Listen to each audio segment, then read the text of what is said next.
যা চার্জার আমার ফোনটাকে একটু চার্জ দিয়ে দে তো।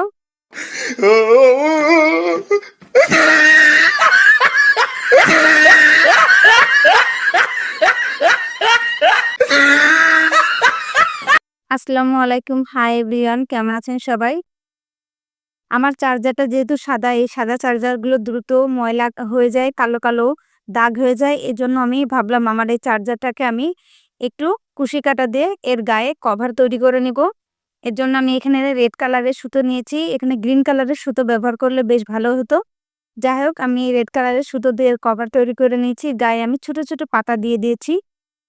এখানে পাতা তৈরি করার জন্য আমি লম্বা চেন টেনে নিয়েছি। এবার এই চেনের সাইডে আমি লম্বা, লম্বা করে লং টেনে নিচ্ছি। এখানে আমি চিকন কুশি কাটারটি ব্যবহার করেছি। কারণ ওই মোটা কুশি কাটার দিয়ে এই চিকন চেনের ভিতরে ঢোকানো খুবই কষ্টকর হয়ে যাচ্ছিল, সুতা বের হয়ে যাচ্ছিল। এজন্য আমি এখানে চিকন কুশি কাটারটা ব্যবহার করেছি। এবার আমি লংগুলোর ভিতর দিয়ে আস্তে, আস্তে সুতো টেনে, টেনে আমি এক সাইডের পাতা কমপ্লিট করে নিলাম। অপর সাইডে এভাবে চেনের সাথে লং টেনে, টেনে তৈরি করে নিব।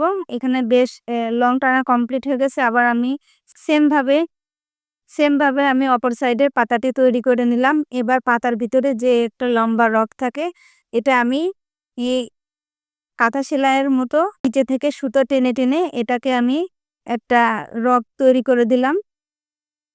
এভাবে করে সম্পূর্ণটা আমার সুতা দিয়ে কভার করা হয়ে গেছে। আমি শেষ পর্যায়ে চলে আসছি। এখানে আরো বেশ কিছু লং টেনে, টেনে এর কভার দিয়ে নিলাম। যেহেতু একটু, একটু ফাঁকা, ফাঁকা দেখা যাচ্ছে, এজন্য আমি এই লংগুলো দিয়েছি। এই লংগুলো একটু টেনে টাইট করে দিলাম যাতে ফাঁকা অংশগুলো কাভার হয়ে যায়, ভিতরে আর দেখা না যায়। এভাবে করে আমি সম্পূর্ণটা তৈরি করে নিয়েছি। এখন আমি এই সুতাটা এখানে কেটে দিব। কেটে দেওয়ার পরে আমি ছোট কুশি কাঁটারটা দিয়ে আবার এই কাটা অংশটুকু ভিতর দিক দিয়ে বের করে এটাকে কেটে নিব। ব্যাস কমপ্লিট হয়ে গেল আমার চার্জারের কাভার। চার্জারের কাভারটা কেমন লেগেছে সবাই কমেন্টসে জানাবেন। যদি ভালো লাগে একটু লাইক করে দিবেন। আর নতুন যারা আছেন আমার পেজটিতে ফলো দিয়ে দিবেন। Thank you.